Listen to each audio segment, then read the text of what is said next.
দ্রুত নির্বাচন দিয়ে অস্থিরতা দূর করুন, ফখরুল ইসলাম আলমগীর। বিএনপি মহাসচিব মির্জা ফখরুল ইসলাম আলমগীর বলেছেন, আমরা আজকে সবাই কিন্তু অস্থির অবস্থায় আছি। ঠিক জানি না কখন, কোথায় কি হচ্ছে, বুঝতেও পারছি না।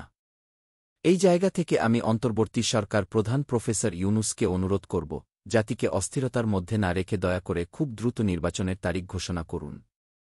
বৃহস্পতিবার ২ ফেব্রুয়ারি বিকালে কুমিল্লার লাকসাম স্টেডিয়ামে রাষ্ট্র সংস্কারে বিএনপির ৩ দফা বাস্তবায়নে জনসভায় প্রধান অতিথির বক্তব্যে তিনি এসব কথা বলেন। লাকসাম উপজেলা, পৌরসভা ও মনোহরগঞ্জ উপজেলা বিএনপি আয়োজিত জনসভায় সভাপতিত্ব করেন বিএনপির শিল্প বিষয়ক সম্পাদক মো. আবুল কালাম। মির্জা ফখরুল বলেন, দেশকে আবার অস্থির করার পায়তারা চলছে। আমরা চাই এই অন্তর্বর্তী সরকার সফল হোক। কেননা ছাত্রজনতার রক্তের বিনিময়ে গঠিত হয়েছে। বিএনপি মহাসচিব বলেন, বাংলাদেশ একটি ক্রান্তিকাল অতিক্রম করছে।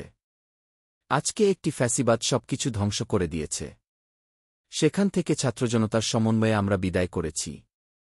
এখন একটি সরকার প্রতিষ্ঠিত হয়েছে। এখন এ সরকারকে সমর্থন না দিলে কাজ করতে পারবে না। তাই সমর্থন দিয়ে যাচ্ছি। তিনি বলেন, আমরা ভোটের কথা কেন বলছি? নির্বাচিত সরকারের সাথে জনগণ থাকে। অনির্বাচিত সরকারের সাথে জনগণ থাকে না। তাই যত দ্রুত সম্ভব সংস্কার শুরু করে নির্বাচন দেন। বিএনপির এই শীর্ষনেতা বলেন, ৭-১ দেশ স্বাধীন করেছিলাম, পরবর্তীতে আওয়ামী লীগ ভালো কিছু উপহার দিতে পারে নাই। দেশকে সুস্থধারায় ফিরে আনতে তারেক রহমান স্লোগান দিয়েছেন, টেক ব্যাক বাংলাদেশ। আরেকটি স্লোগান দিয়েছে, ফয়সালা হবে রাজপথে, রাজপথেই ফয়সালা হয়েছে। হাসিনা পালিয়েছে।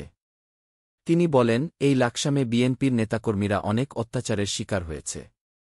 ভয়ঙ্কর রূপে আবির্ভূত হয়েছিল মন্ত্রী তাজুল ইসলাম, বিএনপির কাউকে এলাকায় ঢুকতে দেয়নি। লাকসামের ত্রাস ছিলেন। তিনি এখন কোথায়? তিনি আরও বলেন, সারা দেশে আমাদের সাবেক এমপিসহ অসংখ্য নেতাকর্মীকে গুম করেছে। ৬০ লাখ নেতাকর্মীর বিরুদ্ধে মামলা দেওয়া হয়েছে। জুলাই বিপ্লবেও ২,০০০ মানুষকে পাখির মতো গুলি করে হত্যা করেছে। সেই শহীদদের সম্মান জানাই শহীদ রাষ্ট্রপতি জিয়াউর রহমানকে। শ্রদ্ধা জানাই গণতন্ত্রের জননীকে। মির্জা ফখরুল বলেন, নিজেদের মধ্যে কোনো বিভেদ সৃষ্টি করতে চাই না। কেউ কোনো বিভেদ সৃষ্টির চেষ্টা করবেন না। অযথা দেশকে বিভ্রান্ত করবেন না। ২-৪ যেমন আমাদের স্মরণীয়, ৭-১ ও স্মরণীয়। ৭-১ নিয়ে কটাক্ষ কেউ কথা বলবেন না। বিএনপি মহাসচিব বলেন, অনেক বয়স হয়েছে। আর হানাহানি চাই না। দেশ নিয়ে শেখ হাসিনা দিল্লিতে বসে ষড়যন্ত্র করছে। আগেও বলেছি, ভারত আমাদের বড় প্রতিবেশী। তারা শেখ হাসিনা আশ্রয় প্রশ্রয় দিলে জনগণ তাদের পক্ষে থাকবে না। এরা দেশের মানুষকে হত্যা করেছে।